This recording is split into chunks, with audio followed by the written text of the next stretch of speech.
عليكم ما أصحابتي قالي بدن ولا شيء نسمي محمد خليف ونيجا وبرته وحياله بدن حق عافماتك ها حق توبنتا ها حق درتنا لو استعماله ما أنت محانيها يا ولا شيء نسمي محمد خليف اسكسو نقد وناكسن waxa igu kalifayna videoga aad duubo waxyaalo badan xagga caafimaadka waa dantiina waa danteyda waa danta guud maay asxaabteyda qaaliga badan ii soo dhawaada inta xanuunsan ilaahay xanuunka ka dulqaada inta caafimaad haysta Allah u ziyaadiyo intaan haysanin Allah siiyo maay asxaabteyda qaaliga badan ilaahay waxaan ka baryayaa caafimaad iyo umar dheer ilaahay inuu nabad siiyo kulligeen alxamdulillah inta haysanin ilaahay ha siiyo inta haysato aan ka koowahayn alxamdulillah ma sha Allah ilaahay noo ziyaadiyo leeyahay asxaabta qaaliga badan maanta maxaa ka wada hadlaynaa waxaan ka wada hadlaynaa waxay tahay ma tahay qof daneynayo maskaxdiisa inay ku bacdo ama xanuun badan ka dareemay xagga maskaxda ama hilmaan badan haday tahay jawaabtaadu ha waa inaa ka wada faa'iideysanaa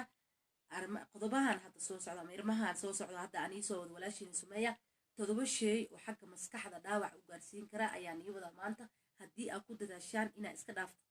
iska dhaaftaana aad ka faa'iidaan haddii macnaha wadataanna ka u keeni kartaan xagga maskaxdiina dhibaato badan ama ha ahaata memory loss ha ahaata maskaxdiyo maxnaha oo jaamgaroode ama ha ahaata qofkiyo umr degdeg ku dhacay okay may asxaabteyda qaaliga badan ma tahay qof maskax xanuun haysa ama madax xanuun ah ama ka cabsanayo dhibaatada xagga ugu imaaday intee tahay hadee tahay jawaabtaadu ha ama rabo inuu ogaado dhaawac gaartay maskaxdiisa dhinacay ugu imaaday inuu ogaado hadee tahay jawaabtaadu ha maay asxaabteyda qaaliga badan waa ina dhageysataa todobadan qodob soo socdo okay ma tahay qof aan quraacana subaxda alisayda hadee tahay jawaabtaadu ha waa ina iska daysaa quraac la'aanta quraactaa hadee aad quraacan hore aad u quraacan waa ina quraacda ku dadaashaa because quraacda waxay caafimaad u leedahay xagga maskaxda labo ma tahay qof dhafra haweenkii hadday tahay jawaabtaadu ha dhafarta waa ina iska daysaa dhafarta waxay dhibaato badan u keeni kartaa xagga maskaxda maay asxaabteyda qaaliga badan kow maskaxda oo dhaawac gaarsiiso dhafarta xaggeeda ayaan ka hadlaynaa labo waa adigoo cumri degdeg kugu dhaco ama maqaarkaada oo midabkaada haleeyo ama midabkaada halaabo ama wejigaada oo duduumo haddaad tahay dumar iyo haddaad tahay nin rag wejigaada oo duduumo dhafarta xaggeeda ayaan ka hadlaynaa saddex waa in dhafarta ayaa macnaha aan ku jirnaa baabkeeda weli waa in macnaha qofka markuu dhafra xanaaq badan ama dulqaad la'aan badan ama maskax xanuun ama maskaxdii uu ka daalay ama xibniyo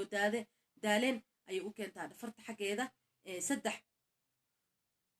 ma tahay qof hurdada ku daaha subaxdii siduu habeenku u jiifto aan salaa subax usoo kicin siduu u jiifto habeenkii waaga ama oraxda kusoo baxdo hadday tahay jawaabtaadu ha waa inaa iska daysaa dabeecadaas because waxyaalo badan ayay u keeni kartaa xagga caafimaadka kow maskaxdaada dhaawac ayay gaarsiin kartaa hurdada oo habeenkii inta la jiifto subaxdii ilaa subaxdii lagu gaaro waaga oo ilaa oraxda ay kugu soo baxdo waxa fiican subaxdii salaa subax inaad soo kacdid subaxdii salaada aad dukatid oo ilaahigaada baridid haddaa kitaab akhrisan kartid haddii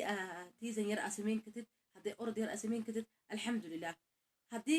haddii markii aad salaa subax dukatid ka bacda aad ku laabatid wax dhibaato u keeni karta malaha xagga caafimaadka laakiin waxaa la diidayaa maay asxaabteyda qaaliga badan in hurdada habeenkii la jiifto ilaa subaxdii waaga kugu baryo afaraad ma tahay qof cuntada cuno markuu tv-ga fiirsanayo hadday tahay jawaabtaadu ha ama kombiyuutarka macnaha qoraayo ama isticmaalayo hadday tahay jawaabtaadu ha waa inaa iska daysaa bas wax dhibaato ay ugu keeni kartaa waxay tahay xagga maskaxdaada shan ma tahay qof ku seexdo kabaha ama sigsaanta ama iskaarshaha waxa u taqaanaan hadday tahay jawaabtaadu ha waa inaa iska ilaalisaa in aad ku seexatid kabaha ama iskaarshaha ama sigsaanta lix ma tahay qof in aad kaadida isku celisid markii habeenkii aad jiifto ilaa subaxdii waaga kugu baryo ama kaadida isku celisid marka aad shaqaynaysid aad dhahda hadda markaa shaqada dhamay ka bacday hadday tahay jawaabtaadu ha waa inaa iska daysaa bas waxay keeni kartaa xagga dhaawaca xagga maskaxdaada laba waxay keeni kartaa keliya xanuun ama keliya yaraan saddex waxay keeni kartaa mindhicir xanuun ama egfashan xagga kaadida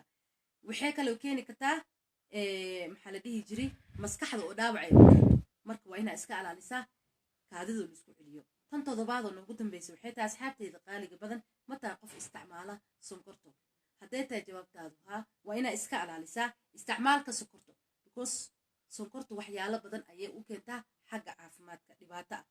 maskaxda dhaawac bay gaarsiisaa waxay kale samaysaa dhiig maxaa la dhihi jiray borotiin badan ay wadataa oo ku dhacaya xagga wadnaha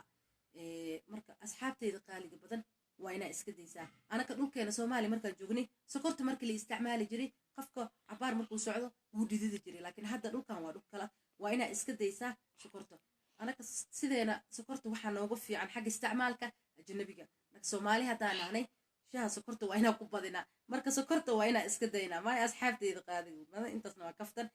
haddii aad caafimaadkaada maskaxda aad jeceshahay inaad danaysid fadlan ka dheerow 7 shay oo kuu sheegay ama 7 qodob aan kuu sheegay usii shaalgaree asxaabtaada qaaliga badan intaani inka badan waa nii soo wadaa maayo asxaabteyda qaaliga badan haddii aad tahay qof nagu cusub samskaraabta leegta sheerta ha naga hilmaamin sifa a gambaleel kale u furo sifa aan wixii kale usoo wadano ama aan usoo wado ka faa'iid ama aan ka wada faa'iidaysano usii shaalgaree asxaabtaada asxaabta hore noolisii joogto waxaan leenahay allah nii sharfo kuwa hadda nagu soo biirin waxaan leenahay allah nii barakeeyo haddaan nagu cusub tahayna sheerta iyo kambaleelkii waxaas kule adiga waay haddii aa macnaha nagu cusban hore noolisii joogto leegta iyo sii shaalgareentana waa asxaabteeda qaaliga badan waxaan jeclaaday wax kasta oo wanaag ku jiro inaan ii soo sheego bye bye salaamu calaykum waayo asxaabteeda qaali badan ka faa'iidaysa wacan